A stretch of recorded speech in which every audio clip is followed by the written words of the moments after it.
avec la noblesse, il n'y a pas de parti pris. Donc, vous zappez que tout est à 13h pour te faire doka. Qu'on s'appelle émission à solo na télé 7. Bon s'appelle Bundi Milanga. Émission bien Sensation 7 sur télé 7 high tech. Maman et bana qui ne sa goinda. Bozap. Est-ce que vous avez un sango, il y a commandant de bord, il y a Gino Caporé, il y a un artiste et à Congo. Simba télécommande na yo, on s'appelle Kotelin. Chaque dimanche na 13h. Tola na la noblesse. Pour avoir la bonne partie prité, tu as au moins la noblesse. Souka na télé 7, sensation 7 à 13h. Caporé Jimta Sololo. Sans plus tarder, je vais pouvoir recevoir mon invité, Pichou Mangaya. Bonjour et bon dimanche. Bonjour la noblesse. Comment vous allez? Très bien, merci. Un grand plaisir pour moi de vous recevoir cet après-midi. D'abord, ça fait combien de temps que vous êtes à Kinshasa? Là, ça fait 3 jours. 3 jours. Il faut dire que vous êtes l'une de nos conseillères. Vous vivez à Paris, précisément, donc vous êtes journaliste. D'abord, ça fait maintenant combien de temps que vous êtes devenu journaliste? 3 ans, hein. On va sur nos 3 ans. Ouais. 3 ans. À Paris, vous faites quel genre de mission? J'essaye de faire des émissions sur l'entrepreneuriat, sur l'Afrique qui gagne. Bon, quelquefois, je fais un peu politique, mais ce qui m'importe, moi, le plus important pour moi, c'est une Afrique qui gagne. Donc, à Paris, je fais des entreprises, je fais donc des jeunes qui veulent y arriver. Ensuite, quand je viens ici, je prends des belles images de Kinshasa pour les montrer à la diaspora. Mais qu'est-ce qui vous avait poussé à faire ces genres de missions? Parce qu'on connaît beaucoup de gens qui sont en Europe et ils s'intéressent plus à la musique qu'à d'autres émissions que vous faites. La musique, c'est bien aussi, il faut de tout. Mais moi, c'est surtout, en tant que déjà africaine, c'est vrai que dans les médias européens, on a rarement des images d'une Afrique qui gagne. La plupart du temps, comme je dis, on a des images d'une Afrique ONG, c'est-à-dire des enfants qui meurent de faim, pas d'entreprise, pas de jeunes intelligents, rien. Ça vous touche aussi tant qu'Africaine, hein? Bien sûr. Vous savez, quand vous voulez venir ici en Afrique, quand vous avez des collègues ou des Blancs qui vous disent est-ce que vous avez des fourchettes pour manger? Ça pose un problème. Sinon. Donc, et en plus, moi j'ai des enfants qui sont nés en France. Et quand vous avez votre propre enfant qui a peur de venir en Afrique parce qu'elle a peur de mourir de faim ou qu'il n'y ait rien à manger ou autre, là on se pose des questions. Voilà. Là on se pose des questions, mais aujourd'hui vous êtes à Kin. Comment est-ce que vous trouvez la ville de Kinshasa, tant que congolaise? La première fois que je suis venue à Kin, il y a 10 ans de cela. Et maintenant j'essaye de revenir à peu près tous les 6 mois. Et la première fois que je suis venue, malheureusement, ce n'était pas une bonne période. Je n'ai pas du tout aimé. Et quand je suis revenue, maintenant, ça fait... Tu n'avais pas aimé parce que c'était sale? C'était comment? Non, pas spécialement sale, mais j'étais venue pendant la mauvaise période. C'était pendant les élections. Ok. Donc, ce n'était pas vraiment ça. Et quand je suis revenue il y a 1 an et demi, je me suis sentie chez moi, juste ça. Après, oui, il y a plein de choses à faire, mais vous savez, en Europe, il faut pas se leurrer. Hein. Ils ne veulent plus de nous non plus. Hein. Et quand on revient au pays, ça fait juste du bien, c'est tout. Ça fait juste du bien. Vous êtes né en France ou vous êtes né ici à Kinshasa? Je suis née à Kinshasa. Je suis arrivée en Belgique tout d'abord, j'avais 4 ans et demi. Et depuis... Là, c'était vers quelle année? Dans les années 79-1980. Mais qu'est-ce qui vous avait poussé à faire le journalisme? C'est surtout au niveau de ma fille. Bon, il y a d'autres personnes qui m'ont aidée aussi, qui sont venues me chercher. Mais c'est surtout au niveau de ma fille. Quand elle n'a pas voulu venir au pays, ça m'a fait du mal. Donc je me suis dit, bon, on va aller chercher les images pour qu'elle puisse comprendre qu'il y a aussi une Afrique qui gagne et il y a aussi des belles images chez nous. Tu te retrouves? C'est facile de faire ce travail? Non, c'est pas facile. C'est pas facile parce qu'il faut se battre, parce qu'il faut aller chercher les personnes que je vais interviewer. La plupart du temps, ils se cachent. Ensuite, c'est pas facile parce que pour se déplacer, il faut des fonds. Moi, j'ai un autre métier, donc je travaille dans la... En dehors du journalisme, ouais. donc... pour que je puisse me retrouver, parce que sinon, voilà, je suis... Mais c'est facile de combiner tous les deux boulots à la fois, c'est On peut facile tout là. faire quand on veut. Sinon, Non, c'est pas facile, mais quand on a cette passion et quand on veut y arriver, on peut faire les choses. mais aujourd'hui, quel actif faites-vous par rapport à notre culture en Europe? Parce qu'aujourd'hui, il faut le dire, la musique, notre culture est bafouée, la musique ne joue plus. Tant que journaliste, quel actif faites-vous? Au niveau de la musique, moi en ce moment, je fais partie d'une association qui s'appelle Congo Seben, qui a vu le jour. Bon, la première association Congo Seben date de quelques années. Ça s'est reformé, ça a vu le jour il y a quelques mois. Donc le président, c'est Monsieur Niboma, je pense que tout le monde le connaît. Niboma, ouais, c'est un grand actif Et de notre voilà, pays. cette association veut aider donc nos artistes à retrouver leurs droits. Donc maintenant, c'est vrai qu'il faut parler, il faut s'asseoir autour d'une table et parler du problème.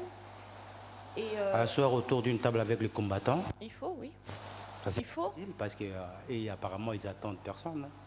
Je ne pense pas. Il y a déjà eu des choses qui ont été faites. Après, derrière, tout artiste a un droit. En France, comme en Europe, il y a un droit qui s'appelle le droit du travail. Donc, le fait de ne pas avoir de concert, ça ne touche pas que les grands artistes, hein, ça touche aussi les trompettistes, bon, beaucoup de personnes qui, en ce moment, ont des grosses difficultés.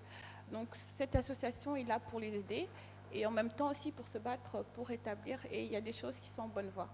Mais vous, les journalistes qui travaillent en Europe, on vous reproche beaucoup de choses par rapport à votre façon de faire. Il y a tant de journalistes qui s'exposent sur le net. Tant qu'une femme, ça vous fait comment? Moi, ça va être simple. C'est pas que je vais pas critiquer mes consoeurs ou autre chose, mais est-ce que c'est pas... Il ne faut pas se poser la question autrement. C'est-à-dire que si je travaille avec pas mal de pays, j'ai travaillé avec la Centrafrique, j'ai travaillé avec la Brazzaville, d'où je viens justement pour les Jeux africains, ces sites où mes consoeurs s'exposent, ça marche très bien chez nous. Donc, si Donc vous voulez dire que la population, les gens qui entrent sur le net, acceptent de voir toutes Ah ces oui, choses? mais je pense que c'est ça. Si elles arrivent à faire des vues, c'est que derrière, il y a des demandes. C'est comme tout. Donc, pourquoi les critiquer? Il faut peut-être revoir notre propre éducation, se poser la question si ce n'est pas nous qui avons un problème.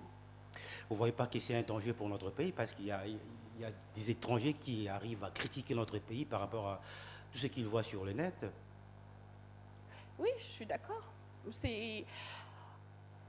Il y a des gens qui font aussi bien leur travail. Il y a aussi des filles comme Ingrid Kabongo qui fait aussi bien. Il ne faut pas simplement montrer et mettre le doigt sur les personnes qui se dénudent ou autres. Ces personnes-là, c'est vrai qu'on en entend parler, mais il y a d'autres filles aussi qui travaillent et qui font bien leur métier. Et je pense qu'à un moment, il faut peut-être ouvrir et mettre la lumière sur ces filles-là, que mettre les lumières sur justement les filles qui se dénudent. Parce que si on parle que d'elles, on va voir qu'elles. Moi, je tiens directement à vous féliciter parce que vous faites bien votre travail. C'est pour cela qu'on vous a invité sur ce plateau. Merci. Alors, Pichou, dites-nous d'abord, quel est le but de votre voyage ici en Afrique? Moi, je suis venue pour les Jeux africains. Donc, je suis venue pour cette fête. Très franchement, je ne savais même pas que ça existait. Quand il y a quelque temps, j'ai vu ça sur Internet, je me suis dit, allez, on va aussi montrer, on va aller prendre les images parce que, comme je vous ai dit, une Afrique qui gagne. Donc, je me suis déplacée, j'ai fait ce qu'il fallait, puisque j'ai déjà travaillé avec les gens de Brazzaville. Je me suis déplacée à Brazzaville pour les Jeux africains. Qu'est-ce qui vous a plus marqué durant cet événement? Qu'est-ce qui m'a plus marqué? Ouais. C'est les stades. Le stade. Qui Rien que le stade, parce qu'il y avait aussi des athlètes de la RDC qui étaient partis Oui, à je les ai représenter vus. le pays. On a même gagné, j'étais présente surtout quand on a gagné, le petit jeune a gagné sa médaille d'or pour le tennis, c'était Ouais. émouvant.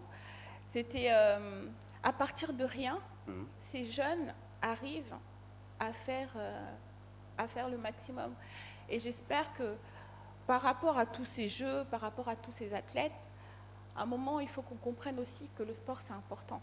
le sport est important pour la jeunesse et je pense que il faut que nos autorités commencent à voir ça autrement. Ça implique davantage Oui. pour le parlement aussi de la jeunesse. Alors, est-ce que vous avez encore d'autres projets à faire ici en RDC, précisément à Kinshasa? Non, comme je suis rentrée jeudi, vendredi, j'ai fait une émission sur la vente de voitures. Ok, la vente de voitures. Là, c'était où? C'était dans un grand marché de voitures, un des plus populaires, pour montrer les prix. Par exemple, une personne qui veut venir ici, combien il peut donc compter pour pouvoir acheter un 4x4 ou une petite voiture. Ici à Kinshasa, les voitures coûtent trop cher par rapport en Europe? Non, pas spécialement.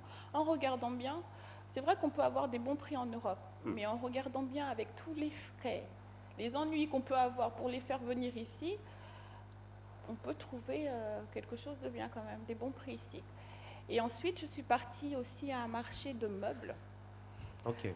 Tout ce qui est, j'ai été à la rencontre de ces artisans qui travaillent avec la main, donc le meuble, le bois, et j'ai fait une émission pour eux aussi. Voilà. Pas pour les artistes, vous avez vu avec Koffi Olomide qui va sortir son album, je crois, le 13 novembre. Vous n'avez pas eu le temps de faire une émission avec lui? Non, j'ai été rencontrer M. Olomide parce que, à part ça, j'ai une radio.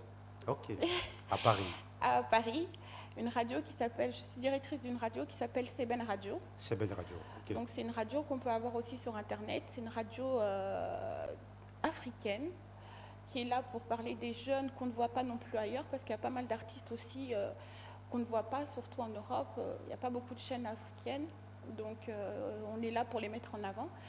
Et donc je suis partie pour parler de Seben Radio et par rapport à la sortie de son album, tout simplement. Pichou Mangaya, nous approchons lentement vers la fin de cette émission. D'abord, quelle est votre relation avec d'autres journalistes, que ce soit en Europe ou ici en RDC? Ici en RDC, j'en connais pas beaucoup, je les regarde, je sais ce qu'elles font. Si je connais quand même quelques-unes, Gypsy, j'aime beaucoup, la Catalaï. Après, il y a mon équipe, je regarde, mais ça va. Donc, vous avez une autre équipe qui travaille ici à Kinshasa? Oui, il y a Freddy Akimbe et puis Mati Kasson. Comment est-ce que vous faites pour avoir des images? Eux, ils tournent des émissions ici? Ils tournent les émissions, ensuite on nous les envoie direct. Il y a un monteur ici, Tracy, qui nous les envoie directement. Alors, Pichou, il y a tant de gens qui nous suivent à travers le monde. Quel est votre mot de la fin, surtout par rapport à notre métier, aux journalistes qui nous suivent en ce moment, et puis par rapport à la population qui nous regarde et partout à travers le monde? Par rapport à notre métier, qu'est-ce que je pourrais dire? Que, surtout pour nous, c'est... Bon, ici, c'est différent parce que vous avez plein de télé, il y a plein de télé, il y a plein de possibilités. Mais pour nous, en Europe, que ce soit YouTube, c'est une opportunité. Donc, c'est une opportunité de faire parler de nous en positif. Donc je pense qu'il faut bien saisir comment je pourrais dire ça, ce mode de communication, parce que ça touche partout, ça touche le monde entier. Donc, essayons de travailler ensemble, essayons de travailler bien, et je pense que c'est une bonne chose. On s'y retrouve quand même. En tout cas, merci beaucoup Pichou Mangaya. Peut-être de salutations à tous ceux qui vous connaissent. Oui, je saluais mon père, Jean Mangaya, ma maman Julie Mangaya, un ami très cher pour moi, Nono Manzanza. Ensuite, un autre, Évrard, l'homme à la Porsche Cayenne. Non, j'ai beaucoup de la nation, une personne qui a toujours été là pour nous et grâce à lui, cléboa.com, notre site est très bon puisque c'est lui le patron de ce site. Voilà. Merci beaucoup Pichou Mangaya d'avoir répondu à notre invitation.